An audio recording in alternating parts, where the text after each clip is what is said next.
Salut toi et bienvenue sur ma chaîne YouTube.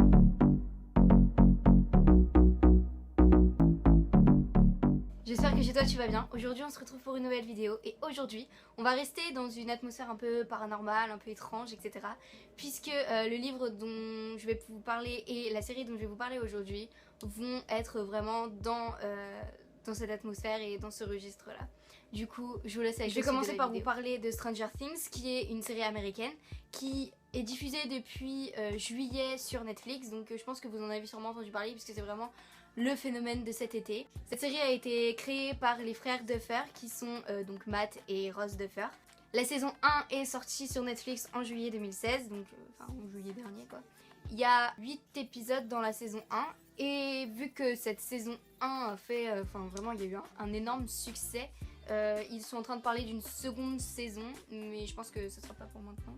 Stranger Things regroupe vraiment beaucoup de genres puisqu'il appartient au genre de la science-fiction, au genre de l'horreur, au genre du thriller et du fantastique.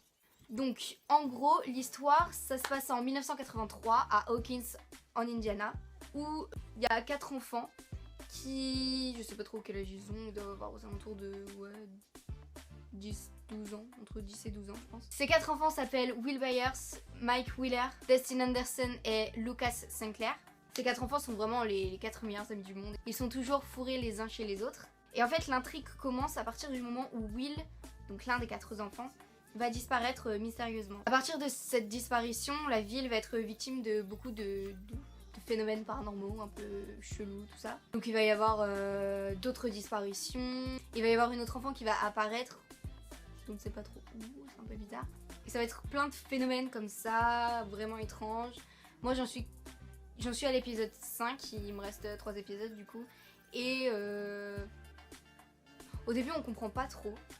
Au début on comprend vraiment rien, on comprend vraiment que dalle, mais au bout d'un... En fait on comprend rien mais on est obligé de regarder en fait parce que t'es à fond dedans et du coup t'as envie de savoir la suite, t'as envie de savoir si vous retrouvez Will, t'as envie de savoir ce qui va se passer parce qu'il y a tous les événements qu'il y a autour de ces enfants, autour de leur famille. Enfin vraiment c'est hyper bizarre. Même moi là je suis à l'épisode 5, j'ai bientôt fini la saison 1, je comprends pas trop tout ce qui se passe encore. Mais vraiment cette série elle est vraiment bien. Et j'ai pas envie de vous spoiler encore une fois.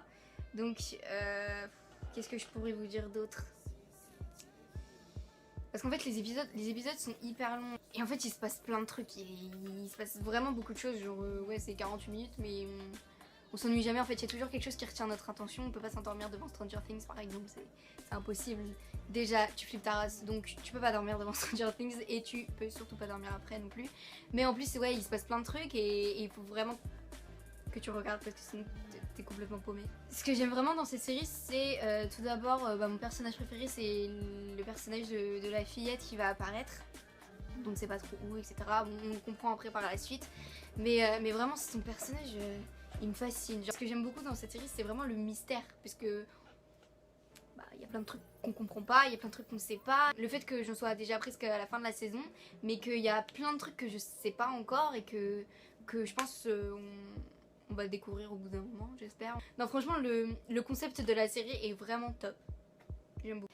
Et le livre dont je vais vous parler aujourd'hui, c'est La petite fêlée aux allumettes, qui a été écrit par Nadine Monfils. Nadine Monfils est une artiste belge. Elle est aussi cinéaste. Elle a écrit beaucoup d'autres romans. Par exemple, elle a écrit Les vacances d'un serial killer, qui a eu énormément de succès dans les librairies en 2011. Elle a publié La petite fêlée aux allumettes en 2012. Et donc l'histoire ça se passe à Pandore. Mais en fait c'est pas une seule histoire. Il y a plusieurs personnages et toutes leurs histoires vont être reliées entre elles en fait. Et donc par exemple il y a l'histoire de Mémé Cornemuse qui est une femme assez âgée. Et qui est fan d'Annie Cordy et qui est complètement amoureuse de Jean-Claude Van Damme. Elle en parle tout le temps. Cette femme elle est assez folle en fait dans sa tête, genre vraiment elle est complètement tarée. Ensuite il y a l'inspecteur Cooper avec son collègue policier qui est Michou. Michou est policier la journée et se travestit la nuit dans des clubs. Mais le personnage principal, donc tous ces personnages sont assez principaux, mais vraiment le personnage principal du livre, c'est d'ailleurs ce personnage qui donne le titre du livre, c'est la petite fêlée aux allumettes, c'est Nake. Nake est assez étrange elle aussi, en parallèle à tous les autres personnages qui sont complètement tarés. Elle aussi, bah d'où le titre, la petite fêlée, elle est vraiment étrange. Dès le premier chapitre, elle tue quelqu'un, donc c'est de l'autodéfense, mais elle tue quand même quelqu'un.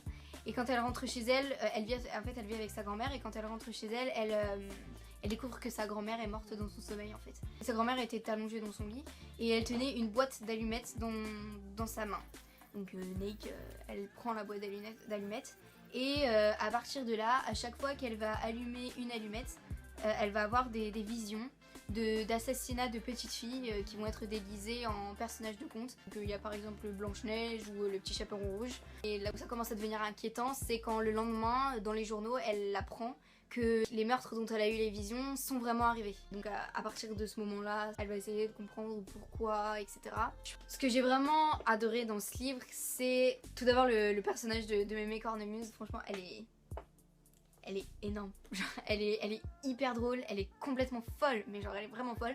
Par exemple, dès le premier chapitre, elle arrive sur une plage, et sur la plage, il y a un couple qui sont en train de copuler.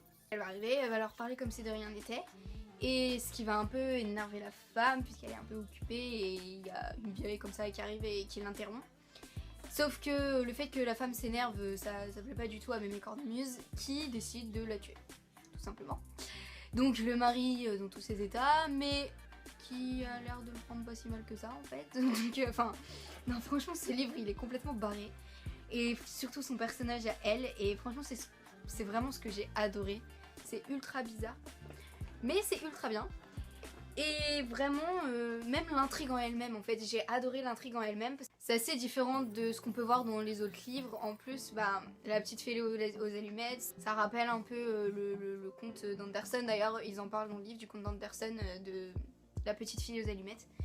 Et ouais, franchement, ce que Nadine Monfils a fait à partir du conte d'Anderson, donc c'est un peu une réécriture assez barge. Et franchement, ouais, j'ai vraiment adoré ce qu'elle en a fait de ce conte. Et justement parce que c'est complètement taré. Genre vraiment, tous les personnages ils sont complètement fous. Même Michou là, qui est flic la journée et qui se travestit la nuit, lui il est énorme. Et donc en plus il va y avoir une histoire comme quoi dans le club où il se travestit, il va y avoir donc son patron, l'inspecteur, qui va arriver. Et en fait ils vont coucher ensemble, sauf que l'inspecteur, il sait pas que c'est lui, donc c'est hyper gênant. Mais voilà, en fait c'est que des trucs comme ça tout le long du livre, et ouais, franchement j'ai adoré. La vidéo t'a plu. En tout cas, si c'est le cas, tu peux toujours me le dire en commentaire, me dire si tu as lu le livre, si tu as regardé la série, me dire ce que toi t'en as pensé. Comme d'habitude, si t'as des idées de films, de livres ou quoi dont je pourrais parler la semaine prochaine, n'hésite pas à me le dire en commentaire aussi. En attendant la semaine prochaine, je vous souhaite une très bonne semaine et je vous fais de gros bisous.